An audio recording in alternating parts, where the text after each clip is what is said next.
Ladies and gentlemen, gather round, because what we have here is a perfect storm of foolishness, wild accusations, and a whole lot of unnecessary drama. And let me tell you, it's been brewing for a minute now. Boy. No. What? I'm starting to see how you got that mass production of hoodies, my nigga, because the way you getting a check from them over there, son. What? OVO. Oh, shit. OVO is. Here you go. Stop So lying, bro. OVO We having a real grown-up conversation. It's not no real conversation. And that Chris, whatever, that put the DM out, wishing some bitch you up, and you had a conversation with him. I didn't have a conversation with him. It got sent to the 4 question marks. Respond? Stop, after, bro. Did you Stop. Did you respond? Stop. After, No. Did you respond after you read it? I don't know. I did not respond to the nigga. You didn't respond after you read it? 4 question marks. And then what happened? And that's it. He told me who he was, and I kept it moving because I didn't know what the f was talking about. Why you didn't engage in conversation with him? Because he's talking about Drake. Back to my point. Bro, stop, bro, please. I'm gonna tell you stop. I'm not accepting this from Isn't you it crazy? I'ma tell you to because you stop. know man code. You're threatening me now to stop. I'm not. Stop that posh. I'm not. I think you don't know feel man what's code, going- and I'm not. Yeah, I agree. What I'm saying is this. I think you playing devil's advocate. I get that. I'm just saying, like, yo, if he did that and purposely did that, that is some sucker shit.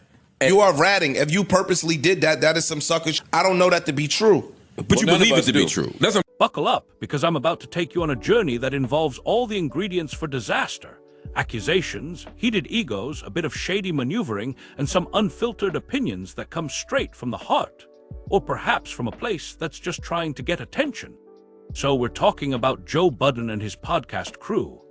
If you know anything about Joe Budden, you know he's not shy when it comes to expressing his opinions, whether people want to hear them or not. The man is a walking, talking, rap-loving, opinionated volcano, and he's been in the business for a long time. But recently, things have taken a sharp left turn. We're here to discuss the whole mess that's unfolded, involving Joe's crew and Ish, the accusations about Ish's ties to Drake's camp, and the catalyst for all this madness, Queenzflip. Yes, you heard me right. Queenzflip, the man who always keeps it interesting in the podcast world, decided to throw a little gasoline on the fire. And my friends, the podcast world has never been the same since. Now listen up, because this is where it gets real interesting. We've got Ish, an integral part of Joe's crew, coming under fire. And what's the reason for the smoke? Well, some people on the outside, and yes, a few on the inside too, started to whisper about Ish's alleged ties to Drake's camp. Now, before you start forming your own conclusions, let me remind you of the current climate in hip-hop. If you've got any kind of connection to Drizzy Drake, the biggest star in the game, people will scrutinize every move you make and every word you say. It's no different from the way people once treated Jay-Z or Nas back in the day. But here's the thing, the situation is messier than a fast food drive-thru on a Friday night. The accusation is that Ish has been too biased in his opinions about Drake, specifically that he's too cozy with the Champagne Pappy crew to really be impartial when discussing Drizzy on the podcast. And that's where the problem starts. The claim is that Ish, the man who's supposed to be giving us honest commentary, might just be too close to the subject matter to keep things real. Is that fair? I mean, really? Well, that's what we're about to dissect. Now, you can't talk about this situation without bringing up Queenzflip. A man who, quite frankly, has mastered the art of creating chaos. Queenzflip might have a knack for stirring the pot, but that's his thing, right? He's an instigator, and he decided to take the first shot in this whole Ish-Drake debacle. For those who didn't catch it, Queenzflip called out Ish for being allegedly too buddy-buddy with Drake's crew. He said that Ish's opinions were compromised because of his proximity to Drake and his camp. And this, my friends, is where the rhetorical war begins. Look, it's not like Ish hasn't been a part of the Joe Budden podcast for a minute. He's been there long enough to have earned his stripes and gain his voice. But it's one thing to have your voice, and another thing to have your integrity questioned in front of the world. Queenzflip, knowing the kind of heat this would stir up, decided to make it public, calling out Ish and sparking a firestorm that was as inevitable as the sun rising in the east. Now, Queenzflip is no rookie. He knows how to get attention. He knows how to turn a comment into a headline, and he probably knew exactly what he was doing by throwing Ish under the bus. This wasn't about facts, this was about drama. And guess what? It worked. The drama was everywhere. Social media exploded. Conversations about loyalty, impartiality, and biases in podcasting became the hot topic of the week. And all of this, it started with Queenzflip's little spark. But before you start thinking Queenzflip is just a villain in this story, let's take a step back. Was he wrong to bring up the point about Ish's potential bias? Not entirely. The reality is that the public perception of any podcaster, especially one with ties to big names like Drake, is always going to be under scrutiny. If you're constantly in the orbit of a celebrity, your opinions on that person can get distorted. It's human nature. People want to know where your loyalty lies, and they want to make sure you're not clouded by that loyalty when it comes time to speak your mind. Now let's talk about Ish's response, or lack thereof. Ish, like any reasonable person, wasn't too happy about the accusations. It's one thing to question someone's opinion, but to outright say they're compromised, that's a whole other level of disrespect. So how does Ish respond? Does he get on the mic and clear the air? Nah, not really. Instead, he keeps it pretty low-key, not engaging directly with the accusation. And to be fair, there might have been a reason for this. Sometimes, silence is the best answer. But there's another angle here too. By not engaging, Ish might have just added fuel to the fire. In the world of podcasting and entertainment, silence often speaks louder than words. People start making assumptions when there's no clear rebuttal. The longer Ish stayed quiet, the more people questioned his stance on the matter. Was he guilty? Was there truth to the allegations? And in the meantime, Joe Budden, who is always ready to chime in on anything, didn't exactly help clear up the situation. Instead, he allowed the conversation to spiral further without offering much in the way of defense or clarification. And with Joe, you always know there's more beneath the surface, right?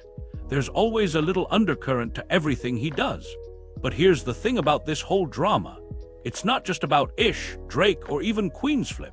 The bigger issue here is that this is an ego-driven war, a battle between personalities who are far too used to being the center of attention. Joe Budden, Ish, and the rest of the crew are not just podcasting for the love of the craft. They're podcasting because they want to be heard, they want their opinions to matter, and let's be honest, they want the clout that comes with being associated with names like Drake. Now, I know what you're thinking. Oh, here he goes, bringing up egos. But that's the reality, my friend. This isn't about being right or wrong. This is about power. This is about who gets to control the narrative. If Ish's opinions are questioned, it's not just a slight on his journalistic integrity, it's a slight on his status within the group. And for Joe Budden, a man who thrives on controversy, it's all about maintaining the power dynamic. He might not always say it outright, but trust me, he's playing the game and he's playing it well. And don't get me started on the passive-aggressive moves. Oh, it's always fun to watch. People say one thing but mean another. Ish might have been quiet about the accusations, but the energy he was giving off spoke volumes. And you know how it goes. When people get caught up in a situation like this, they don't always handle things the way they should. That's the nature of this business. It's about attention. It's about who gets to control the narrative. And if you can't control it, then you try to hijack it. The bigger picture. Is impartiality a myth? Let's be real here for a moment. How impartial can anyone truly be in the entertainment industry? Everyone has their biases. Everyone has their influences. Joe Budden has been in the game long enough to know this. He's made peace with his position as a self-proclaimed provocateur. So when people start calling out Ish for being too close to Drake, I have to ask, is it really that big of a deal? We all know how the game works. If you hang out with a certain camp, your opinions are going to be questioned. But in the end, that doesn't necessarily make those opinions less valid. It just makes them more scrutinized. But here, where it gets tricky, if Ish truly does have ties to Drake's camp, that's a hell of a situation to be in. You can't just ignore that fact, especially in an industry that thrives on perception. Whether he's trying to be impartial or not, the world is going to see him through the lens of his associations. And that's just the way the cookie crumbles in this business. In the end, this whole situation with Joe Budden's podcast crew and Ish's alleged ties to Drake's camp is just another example of the drama that runs rampant in the world of entertainment. It's about egos, it's about power, and it's about perception. And no matter what happens, it's all part of the game. You can call it out, you can question it, but at the end of the day, it's the fans, the listeners, and the followers who are the real winners in this situation. They get to witness the chaos unfold, and we all get to sit back, popcorn in hand, and watch the fireworks. So let this be a lesson, folks. In the world of podcasting, there's no such thing as a neutral opinion. There's always going to be someone who's got your number, always someone who's looking to expose your biases, and always someone willing to stoke the flames of drama. And as for Ish, well, he's in the hot seat now. But don't be fooled. This is just another chapter in the ongoing saga of Joe Budden's podcast. And if there's one thing we know for sure, it's that the show must go on.